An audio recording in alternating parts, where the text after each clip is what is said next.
You were going to have your delegates conference. The late Comrade Alao Akabasharon and I were always in moment of anxiety. It's either the government will organize an ex parte order to disrupt the conference of the Nigerian Labour Congress. I think there was a time we were in Benin, while we were meeting, the federal government had already taken over the secretariat of the Nigerian Labour Congress in Lagos. And before we concluded the conference, the government had already brought out a decree to appoint a sole administrator. But today, under a democratic platform, you can hold your congress conference without any fear. But that does not mean that the enemies of democracy have left the labor unions alone. In 2021 May, the Nigerian Labour Congress had a successful strike in Kaduna.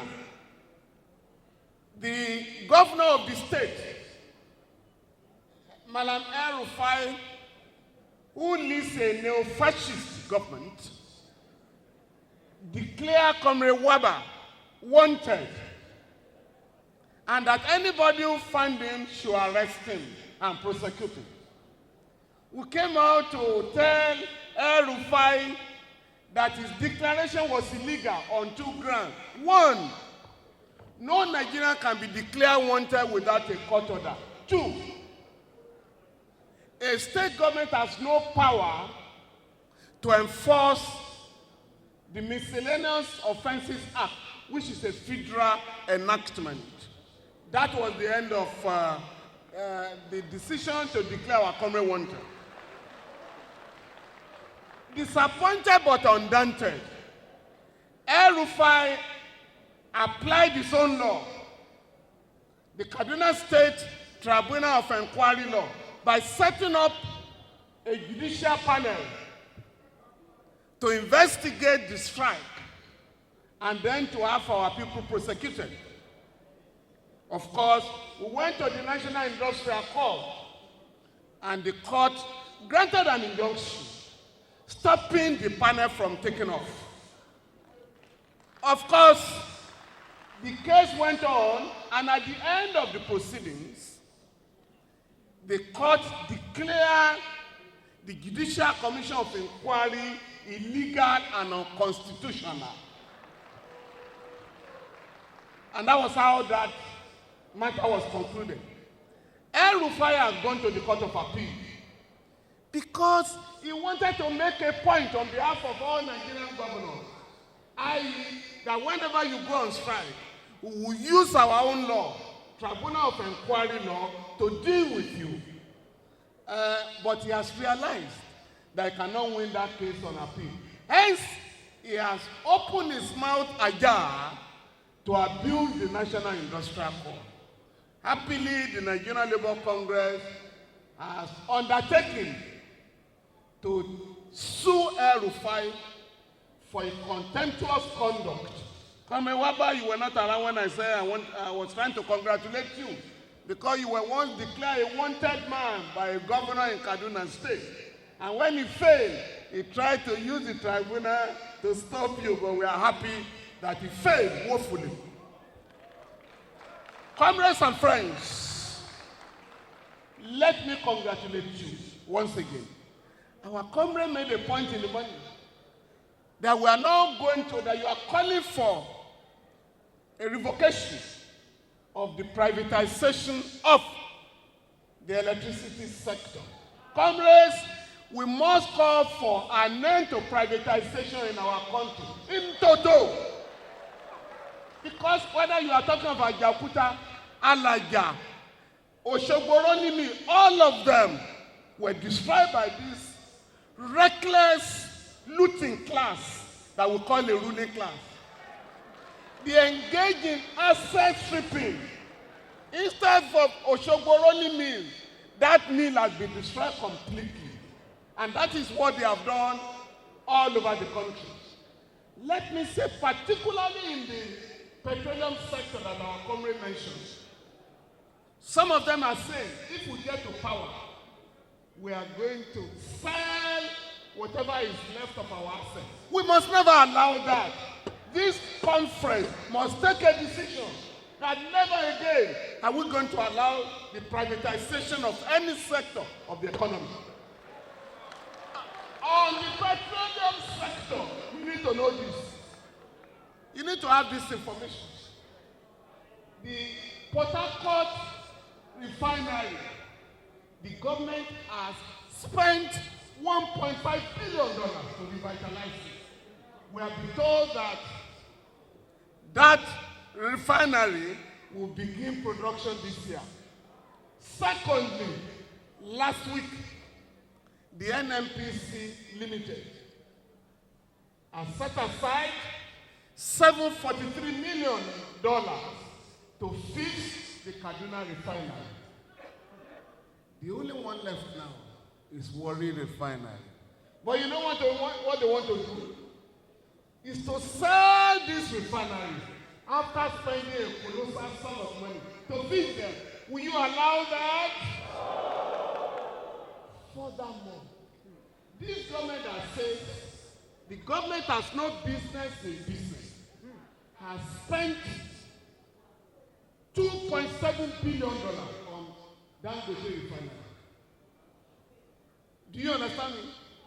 This government bought 20% share in Dangote refinery for $2.7 billion. The government has also invested in some small refineries. So this year, we must find out what will be how many thousands of barrels will Dangote be refining for the country, so that we know how to address these problems. The last one of the petroleum sector, on January 15, 2020, this government announced that we are migrating from PMS to CNG, compressed natural gas, which we have in abundance. And that it is cheaper, more eco-friendly than PMS. Please listen. This regime allocated $250 billion for conversion of vehicles from PMS to CNG.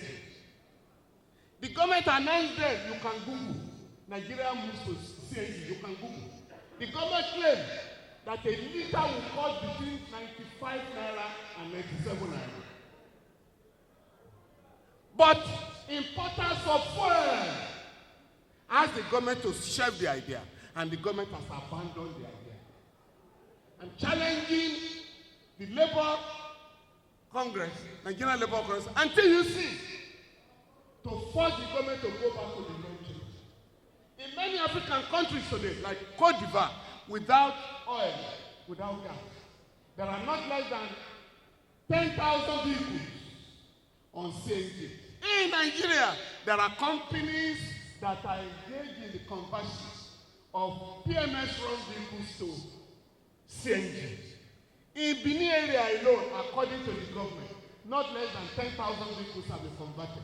We are therefore suggesting to the government to embrace the alternative to PMS, so that Nigerian people can take benefit of the huge sum spent annually on importation of fuel. In other words, let this government not deceive you. They say they want to remove subsidies. Subsidy is a scam. But since we're investing so much in fixing our refinery, the question of abandoning our people does not arise. The other point I want to make is that under the Petroleum Industry Act and under the Price Control Act, the government of Nigeria shall fix the prices of petroleum products, kerosene, diesel, and petrol. So this conference must also call on the government not to abandon its duty to market forces. Market forces are a fraud. Market forces are manipulated. It is human beings that determine the prices of products. The last point, comrades, is that the central bank says we have printed enough money and we have sent the money to the banks. NNPC says we have enough fuel. We have distributed enough fuel to the filling stations. But why do we have queues in the banks? Because the money is not there. Why do we have queues in the filling stations? Because the oil is not there. In many parts of Nigeria today, oil is now sold fuel at between 300 and 600 naira per liter in some parts of the country, if you can get it to buy. Today, naira is appreciating against the naira. If you want to change 1,000 naira in a POS, you have to bring 1,200 naira. So naira is appreciating against naira. And it has never happened in our history of 63 years. Therefore, comrades, while I want to congratulate you particularly for the seamless transition we are going to have during the week, let me inform you that this President Buhari is the first time in the history of any country where the president is the chairman of a task force.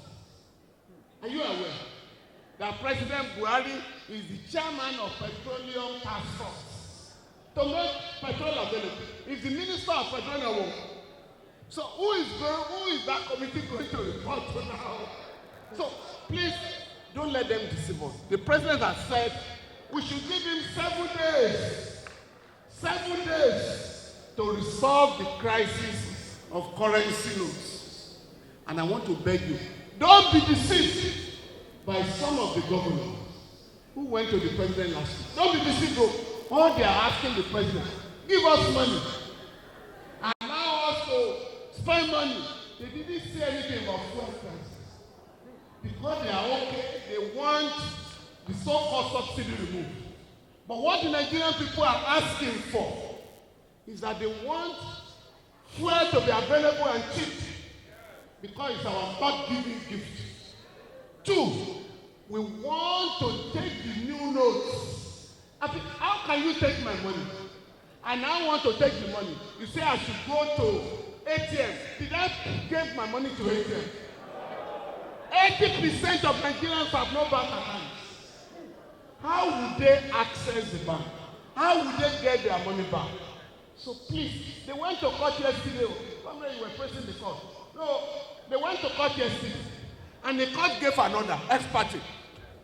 What Comrade Adams will call black market injunction. That central bank must not extend the deadline. Under Section 22 of the Central Bank Act, it is provided that after the deadline, central banks shall continue to receive money. If you have, and anybody please come here, I want to offer my service. If after the so-called deadline, you want to change your money, let us know. Once your money is not stolen, you have the right to change your money.